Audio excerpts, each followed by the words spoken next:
as the national mood sours on spending. Oh, spending, that's what they mean. When they said investments. Thank you for clarifying that. All right, according to a Fox News poll, 73% of voters say cutting spending would be more likely to help strengthen the nation's economy compared to 13% who believe increasing spending or investments would do the trick.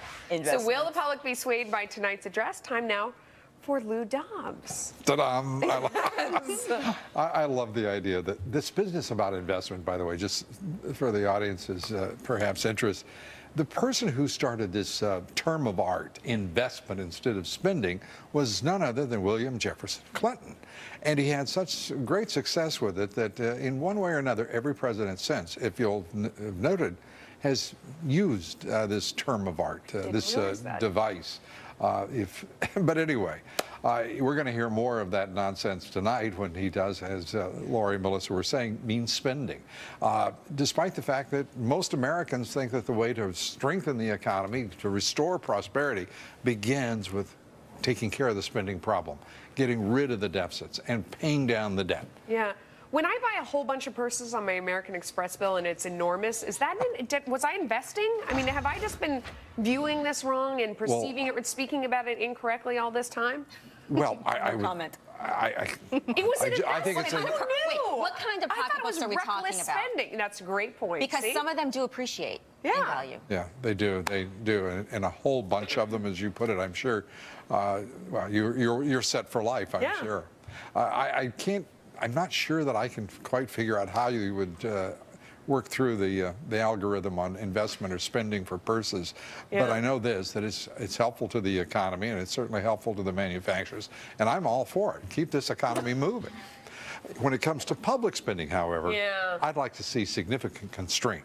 Yeah. Those CBO numbers, putting the national debt to GDP by 2020 upwards of 80%, it's amazing to me how little concern Washington has about not necessarily deficits or going back and forth with this fight, but the national debt. It's almost like we can have consistent growth, according to them, at this level of debt to GDP. It's shocking. This administration, this president, and his good deputies are ignoring the reality that the first report on GDP for the fourth quarter was a contraction last year, ignoring $16.5 trillion in debt, ignoring the reality that this is the weakest recovery from recession since the Great Depression. It is the worst 5-year period in economic terms since the Great Depression. And we have cute little people running around in Washington, D.C., and yes, I do mean that in a sort of insulting way, cute little people who think they can ignore the reality and avoid. You know, Secretary of State Clinton was talking about those critics of the Benghazi episode. She said they don't live in an empirical world like we do here in Washington. The empirical world demands that people understand we got 23 million people unemployed. This president is pivoting again tonight. We're told that he's going to be aggressive and it's going to be bold. I haven't heard from any of the material leaked a single new, original, fresh idea from this administration.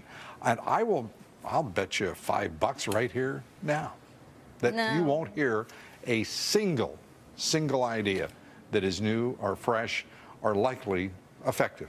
You're not going to get any takers on that bet, I think. I was just going to ask if you have a couple more minutes, your take on Marco Rubio giving the Republican response and actually doing a bilingual response, too. There was some criticism that that might be construed as pandering. It is pandering. But, I mean, let's be honest. That's part of the game that the Republicans are now engaged in. They are going to fight the Democrats for the Hispanic American vote. And I say power to them, because what does that cost? You know, that isn't a significant price. When and Rubio has made it clear he will insist upon border security as we move toward a legalization process for illegal immigrants. I think it's smart. I think it has to be done. And the Republicans have got to engage, not only in going after the Hispanic American vote, but how about all those other votes too that they left, you know, on the sidelines in 2012? They've got to get a ground game. They've got to get engaged. And I think Rubio may be just the guy, just the ticket, as they say, to get it going. Thank you, Lou Dobbs. You can see Lou here every day at this time. And tonight at 7 p.m. Eastern, you're going to have Reince Priebus. Oh, Yeah, chairman Is that of the news to you? Republican National Committee. Wow, really? I'm He's totally. going to join Lou to talk about the response to the State of the Union. I hope they haven't set the bar too high. Everybody's expecting so much from Marco Rubio tonight. It's a lot of pressure. You know what? I hope they keep setting it high because that fella keeps growing. Any worse than Bobby Jindal. Think where he was a year ago and think where he is now. And I guess you're probably ready to go on with the rest of the show. That's good. I'm going to say thank you all and thank you.